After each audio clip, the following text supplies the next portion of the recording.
Hello everyone, my name is Asmita and welcome to my YouTube channel. Before we start the video, may I request you all to subscribe to my YouTube channel. Just hit the red subscribe button down there and please stay with me in this video till the end. You will learn so many things, I promise. Now let's get into the topic. Today's topic is sexism and the types of sexism, how sexism is practiced usually in our society. So let's start with the definition of sexism itself. We have heard the term sexism so much and I think most of us already know what sexism is, but let's start from the basics. Sexism means discriminating someone on the basis of their sex or gender. And sexism can be faced by anyone, people belonging to any gender or sexual identity. But since our society is very patriarchal, usually women, girls, and other gender minorities are in the receiving end of sexism. That means usually men are the one who are practicing sexism towards women and other gender minorities. And when it comes to sexism, there are two ways how sexism is practiced in our society. They are hostile sexism and benevolent sexism. Hostile sexism is expressed in a very cruel and resentful ways towards a woman who is not sticking to the gender roles assigned to her by patriarchy. Women who do not follow a certain gender stereotype and gender roles assigned to her, she is vilified, scrutinized, slut-shamed, or often violated physically. That is the kind of hostile sexism that we see in community, society, in the internet, everywhere. And when it comes to benevolent sexism, it is expressed in more subtle and positive way, almost like people cannot differentiate if the person is being sexist towards you or it is genuinely a care or a love coming from a person. Now let's say example of both of them in a current society or the current situation. Let's say a woman is uploading her pictures on social media where she is showing much more skin than she is required to show as per the patriarchal norms. And there will be two group of people, usually, like let's say three group of people. The one who are saying genuine things like you look beautiful or you are good or whatever, and just letting her mind her own business. And then there will be another two group. One of them will be very cruel towards her. They will say you are violating our tradition, you are violating our culture, going against our culture, and you are not allowed to do that. People will even send rape threats and death threats. People will say just because of women like you, young girls, are being raped, you are the cause of everything. People will be very hostile, resentful, and cruel towards her. They will slut shame her, they will vilify her. That is a perfect example of hostile sexism towards that woman. They are saying all that just because she is a woman. If there was a man who was just showing his skin, who might have just shown his cleavage on the internet, no one would have said that. But since she is a woman, they are discriminating her on the basis of her sex because she's a woman. And on the same time, they are being very hostile. They are expressing themselves by dominating her. They are just saying, oh, we are men and we are entitled to moral police you, we are entitled to call you names. They will express their sexism in a very hostile way. And then there comes a third group who seems like a well-wishers, but again they want you to submit to them.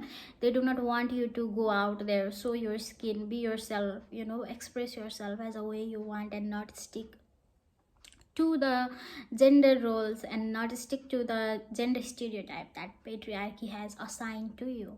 So both of them, they have similar goal, but they will express themselves in a different way. For example, a benevolent sexism is shown by saying, oh, you are a woman, you are supposed to cover yourself because you are a beautiful garden. And do you know what happened when a garden is exposed and there is no gate in the garden? People will just steal the flowers and you are just like that flower. You see how they are comparing you to a flower, but they are objectifying you actually, and they are actually saying that you need to cover up. Just like the first group who said, if you do not cover up, I will kill you, I will rape you. Just like that, they are also saying, if you do not cover yourself, someone will come and someone will rape you. But they are using a metaphor here, they are comparing you to a delicate, beautiful flower. They are comparing you to a roses and jasmines, and now you might feel like, oh, I am a flower. And you might feel like, okay, maybe I need to cover myself and protect myself, because since I'm a beautiful, delicate flower, I might be in a risk of damage. So that is how they express benevolent sexism. And another example of showing benevolent sexism is, oh, you are the dignity of this world. Women are the dignity of our family, of our culture, of this whole world. So women need to be protected in any cost. And if women are showing skin in the internet, maybe I am a good person, I will not do anything. Maybe there are other bad people out there who might send you threats, and who might, come for you, who might rape you, kill you. So for that, you need to cover yourself. Do you see the pattern of behavior? The first group who is being hostile, they are also telling her to cover up. And the second group who is saying, oh, I am not the bad person, but there are bad person, and who those bad person might do something to you, so you need to cover up. Both of their goal, it's same. Both of them want to, dominate women. Both of them are really uncomfortable, but because women is being herself, because women is expressing her in a way she wants her to, and both of them are really not comfortable seeing that. So that is how sexism is expressed in different ways. And sometimes benevolent sexism is expressed so positively that we just could not differentiate if they are being sexist or they are actually being nice to us. Benevolent sexism encourages women to prioritize their children, their family, their in-laws before their education and their ambitions. Okay, tell me something. How many times have you heard someone say, oh, father is this selfless creature who is just giving love and just giving love out there, and it's selfless and he never care about himself? Or once you become a father, you need to stay home and take care of your kids. Or maybe fathers are supposed to spend more time with their kids. Fathers are supposed to not focus on their education and career, because doing that will make them selfish. How many times have you heard someone say that? Me, I have never heard someone say that. But now let's talk about how many times have you heard someone say that to a mother, to a woman. I have heard that countless number of times, and I'm sure you might have heard that so much.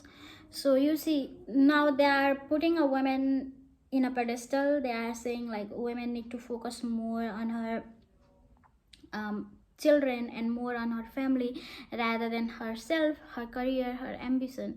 But people never say, mother and father both need to maybe reduce their workload after they are having a baby, or they both need to work on alternate days so that one of them can be with their babies. I have never heard anyone say that. But people will always say like mother need to leave the job, mother need to, not go to uni or not go to school after she gave birth, because she's a mother, and mother is supposed to be this selfless being. That is another form of benevolent sexism towards women. By doing that, you are putting women behind in every aspect of her life.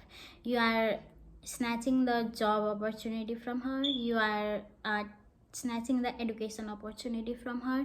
Her ambition, her goals in life remain unfulfilled, while the man is just out there, regardless of having a baby or not having a baby, living his life, fulfilling his dreams, going to the uni of his dreams, setting out his business, while women is behind in everything.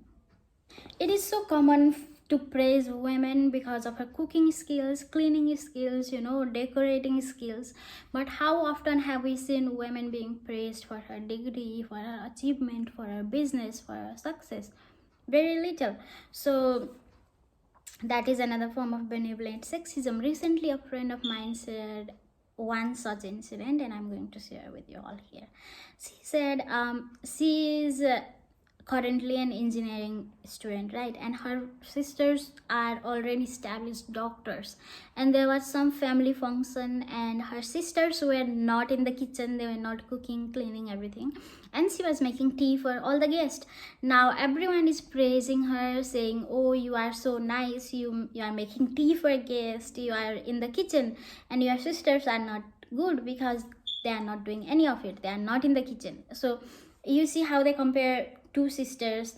The sisters who are already doctor, who have achieved so much in their life already, who have got that degree and who are already working, independent women, they are not praised. But a girl who is on her way to be engineer, she is also doing a big degree, no doubt on that, but she is not praised because she is doing a degree, but she is praised because she is already following that patriarchal path.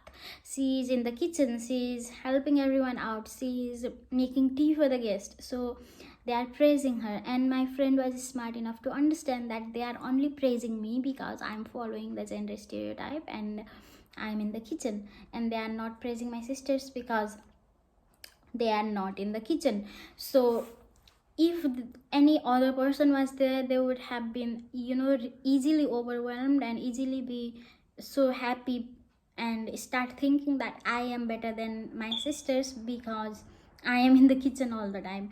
But my friend was smart enough to sense the benevolent sexism in the situation. So this is how women are pushed behind.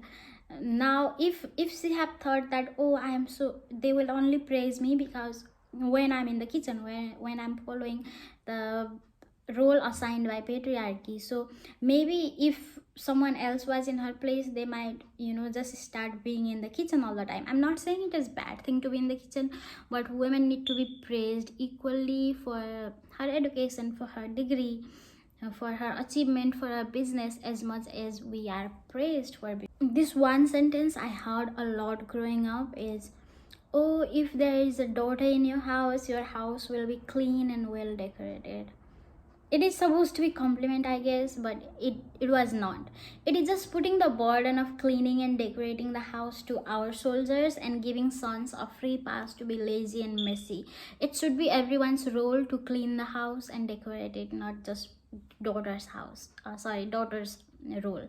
So that is another way how a benevolent sexism is expressed. They are just putting the burden of cleaning and doing everything in daughters or women's shoulder and giving sons the free pass to be lazy and messy, and he will do the same with his wife and same with his daughter as well. So that is another way how benevolent sexism is expressed. Another example of benevolent sexism is not giving women a promotion because she just gave birth to a baby, and actually saying like, oh, you just give birth to a baby, you need to spend more time with your baby, and if we promote you, you will have much more workload and you won't be able to love your baby enough, so we are not promoting you. That is just restricting her, that is just asking her to stay home and not take bigger responsibility in job. Maybe she want to excel in her career, maybe she had alternatives, maybe she had a nanny to take care of her baby, maybe her husband is a stay-at-home father, but it is not looked upon in such way. That is a big benevolent sexism, that is restricting women from excelling in her career and going forward in her career. So that is another example of benevolent sexism. And when these two kind of sexism, benevolent sexism and hostile sexism, they are practiced together and they are mixed together, it is called ambivalent sexism. And if you want to know more about ambivalent sexism, please let me know in the comments and I will make another video on that topic. And please consider subscribing. If you made it to the end of the video, give me a thumbs up if you liked the video, and please give me your feedback. Bye bye.